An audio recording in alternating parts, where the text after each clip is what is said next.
Assalamualaikum warahmatullahi wabarakatuh. Shalom, Kembali lagi dengan podcast Malam Klinik, gua Putra. dan gua Jack. Hari ini hari Minggu. Kebetulan, nggak kebetulan, tiap hari kebetulan mulu ya. Kebetulan mulu, Pak. Pas banget hari ini libur. Iya libur kan Minggu. Besok libur lagi, Pak. Enggak Pak, walaupun tanggal merah tetap Pak masuk. Masuk ya. Kita kan pencari apa ya? Receh. Pencari receh. Hari mau bahas apa ya? Ini sebelumnya gua dapat sharean dari temen gua. Dari teman kantor, katanya, "Put, lu coba nih baca nih." Enggak, di WA. Nih gua share nih. Barangkali bisa lu ceritakan di podcast lu. Gua bacanya kata dia gua baca serem banget nih. Biasa kan kalau ngebaca itu pasti kan sampai ngebayangin kan. Iya. Nah, dia sampai takut, katanya takut. Oke, kita Coba bacakan. Apa kita takut juga? Aja. Iya. Lu takut terus lah dari awal Pak. Serem apa enggaknya gua bacakan langsung aja ya.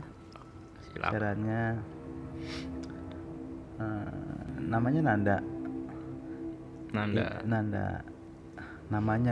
Gue kan dapat share nih. Jadi di sini ada tulisannya namanya Nanda. Ingin mengingatkan jangan pernah mengejek korban kecelakaan maut. Iya, Pak Mali. Gue juga pernah. Lu masih inget nggak coy yang kita jalan ke Pandeglang? Yang kita iya. apa ya?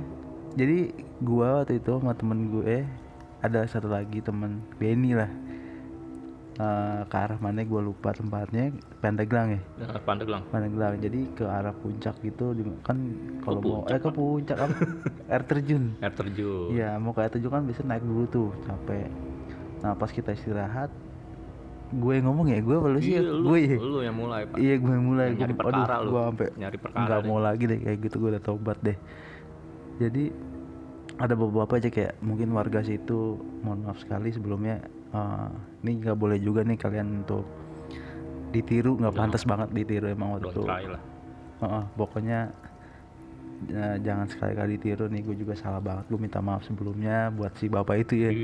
Ya Allah, buat itu parah lah. Jadi si bapak itu kan memang mohon maaf jalannya agak pincang ya. Iya kan, pincang. Nah, gue ngeledek nggak ini, mungkin karena gue penting posisinya kita capek terus bercandaan ya, ngeliat orang itu bapaknya itu gitu lah pokoknya. Intinya gue ngejek. Kita ketawain.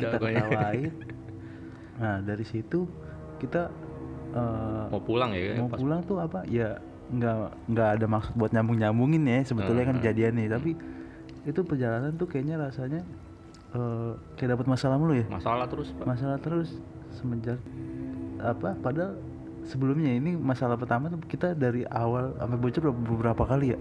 Sampai gua ganti ban kan. Gua udah ngerasa kayaknya ini gara-gara apes nih. Bahkan udah mau sampai rumah udah bocor lagi masih dikasih satu kali lagi nih. Mungkin ya. Udah ada 5-6 kali ya. Bisa 6 kali kayaknya. 6 kali. Itu gitu pun gua udah ganti ban, tapi tetap aja ada aja kenapa. Katanya kata orang yang ban ngecek ini bannya nggak kenapa-napa ya. Nggak kenapa-napa. Tiba-tiba sobek aja, padahal biasanya kalau sobek kan luar sama luar ya, ini enggak. Pokoknya jangan ditiru teman-teman. Nah, langsung aja. Lagi gue memiliki pengalaman horor yang cukup menyeramkan dan sulit dilupakan. Hari itu gue bersama temen gue Rico sedang dalam perjalanan pulang dari kampus menuju kos. Dalam perjalanan pulang, kami mengobrol dan bercanda tentang berbagai topik termasuk membicarakan dosen kami. Saat dalam perjalanan, ada seorang anak muda yang mengendarai motornya secara ugal-ugalan. Dengan kecepatan tinggi dan tanpa menggunakan helm, pemuda itu hampir saja menyenggol motor gua. Aku sangat emosi. Gua sangat emosi dengan ulah orang itu. Sabar bro, ujar temen gua terdiam dan hanya bisa mengelus dada saat itu. Belum seberapa jauh gue berjalan, tiba-tiba jalanan menjadi macet. Ada apa nih?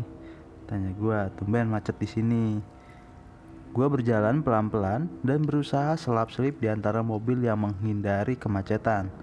Saat sampai di ujung kemacetan, gua melihat ternyata sumber kemacetan karena ada tabrakan maut. Saat gua melintas, gua melihat motor dan pakaian korbannya mirip dengan orang yang hampir menyenggol motor gua tadi. Ujarnya, itu bukannya orang yang tadi ya? Tanya temen gua. Iya, itu orang yang belagu tadi, jawab gua. Kami sempat berhenti sebentar. Gua dan Rico yakin bahwa itu orang yang hampir menyenggol kita tadi. Orang itu tidak bisa menghentikan motornya dan menabrak sebuah mobil yang akan menyeberang. Dari kondisinya yang banyak mengeluarkan darah, sepertinya orang itu meninggal di tempat. Mampus kau. Kasar. Apa? Ini juga kasar juga cuy. Siapa suruh belagu naik motornya, kata gua menyuruh orang itu. Terlihat pemuda tergeletak tak berdaya dan dari kepalanya keluar darah encer seperti air hingga mengalir di aspal. Jangan gitu bro, Pak Mali, ujar teman gua. Biarin aja bro, biar tahu rasa tuh orang. Songong sih naik motornya, bisa nyelakain orang, jawab gua. Tak lama kami pun sampai di tempat kos. Gua segera memarkir motor gua dan kami masuk ke kamar masing-masing. Gua segera berbaring sejenak untuk melepas lelah sambil memainkan HP gua. Kalau dia naik motor ya? Naik motor ya. Saat sedang asik melihat foto-foto di Instagram, gua merasa ada seseorang yang melihat gua dari samping kasur gua dengan wajah cuek. Gua menoleh ke samping kiri dan seketika mata gua terbelalak dan jantung gua serasa berhenti. Gua melihat seseorang pemuda dengan wajah sebelah kirinya hancur dan seluruh wajahnya penuh darah. Gua sangat kaget dan merasa seluruh badan gua berkeringat dingin. Sosok itu adalah korban kecelakaan maut yang gua lihat tadi. Sosok itu menatap gua tanpa ekspresi dan terdiam duduk di samping kasur gua. Astagfirullah, astagfirullah, astagfirullah.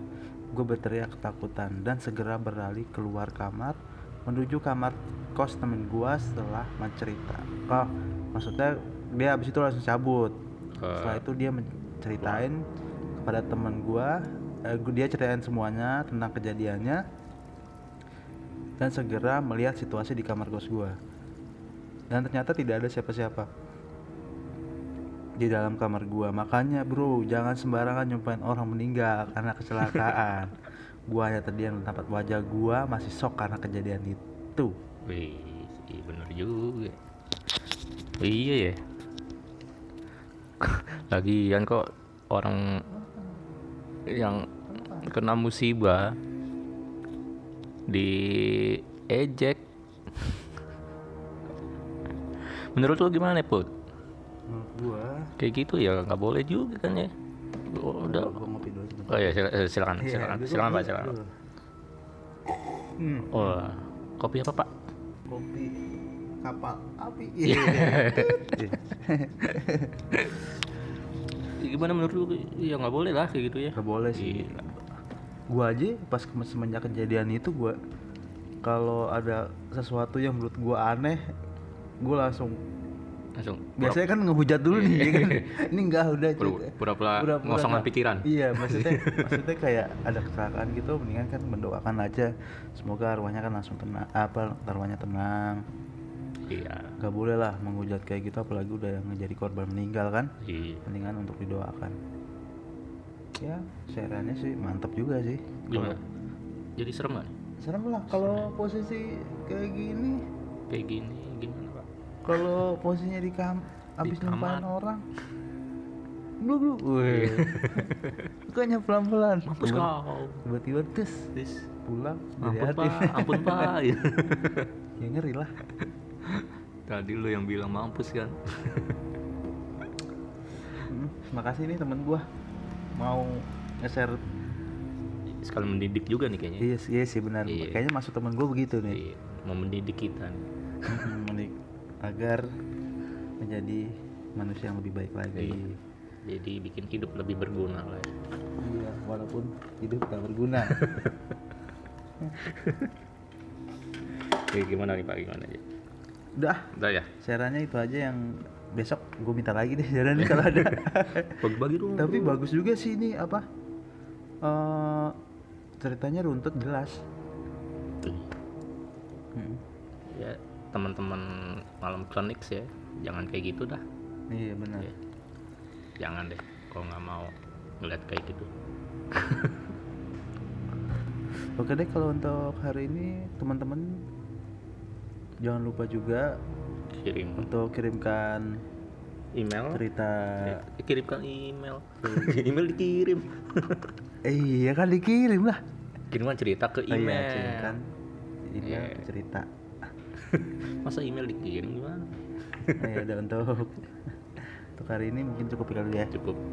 Untuk teman, sekali lagi gue ingatkan untuk teman-teman yang mau kirimkan email untuk ceritanya, yang punya cerita mistis teman atau saudara, bisa kirimkan ke email kita klinikzone@gmail.com atau IG kita malam_klinik. Boleh DM ya di situ. Oke, untuk hari ini terima kasih. Gue Putra dan gue Jack. Selamat malam.